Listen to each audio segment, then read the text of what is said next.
a world where nuclear war has begun, vampires fought back in super real 3D. Hey guys, this is a very quick tip, and the only reason I'm even making a little video about it is because I've consistently run into people that don't know what 32-bit float is, and when they understand what it is, they absolutely want to use it if they are a solo shooter in particular, where you're trying to improve the audio of your videos, which is truly one of the best things that you can do to improve your production value. Even if you have a really cheap camera, if you have decent audio where you can hear people clearly, that will absolutely up the ante on your production value. Having thin audio and a great camera still feels very lowbrow, so you want to have good audio. 32-bit float is the same thing basically as raw video. So if you're chasing this concept of raw video where you can manipulate everything in post to extreme levels, you can reset white balance, and you're going to get more color gradation, and when you're doing your colors and stuff, so you'll have all the options of the rainbow there.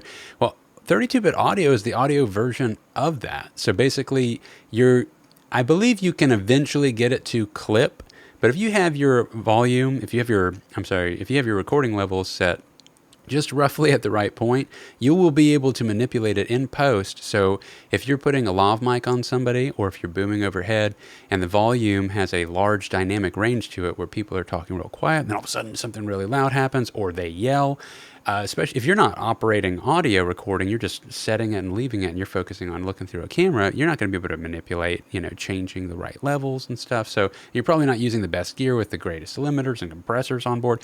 Having 32-bit audio is I'm not going to say it's as good as having a sound engineer on board by any stretch of the imagination, but as far as solo shooting, it's unbelievable. I've been using 32-bit float for the last 3 or 4 years, roughly.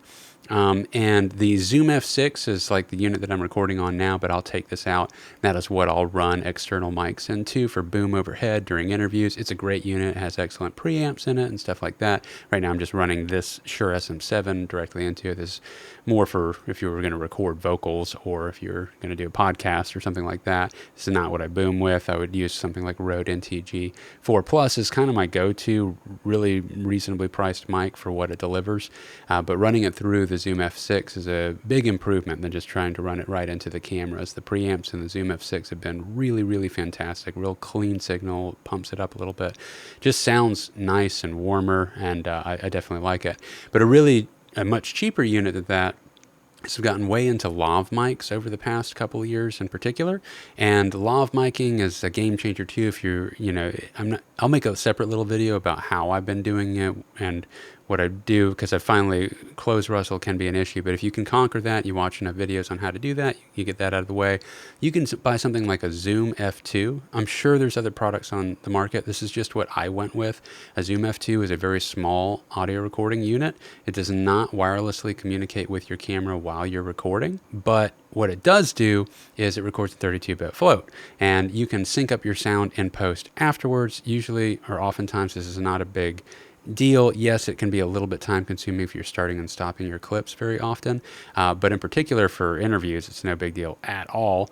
And if you're doing like an acted scene where you have a couple of people mic'd up with these lav units that are recording in 32-bit float, it's an absolute game changer for the flexibility of what you'll be able to do, especially if they're like outside.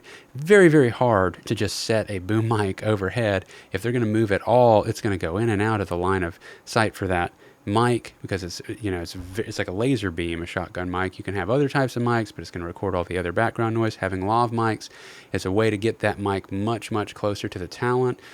Where you place it, what type of mic you use, all these things can affect the tonal quality and that natural sound. These are other videos to talk about, but by having the 32-bit float there, what it saves you from is absolutely people will all of a sudden yell out a line real loud, or if you're just filming a live thing happen where people are, for instance, in my case, Trans Am Worldwide, oftentimes I'm using the lav mics there, and these guys might shout across the room all of a sudden to ask a question. Up this bronze for the hood stripes, and I'm just trying to get the exact shade and really accentuate the envy green.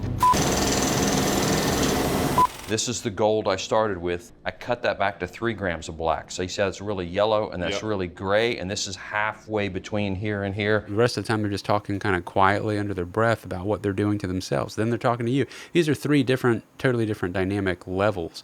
So this all records as a single track, 32-bit float. You put it in post, you can manipulate it up and down. I can't say enough good things about it. If you're chasing raw video, why not have raw audio too, to save your ass in a pinch? I won't really be buying any more audio recording devices that don't offer that feature, because it's kind of become a necessity for me. Again, filming by myself most of the time. So best of luck to you. Have fun with 32-bit float. It is fantastic. Movie voice.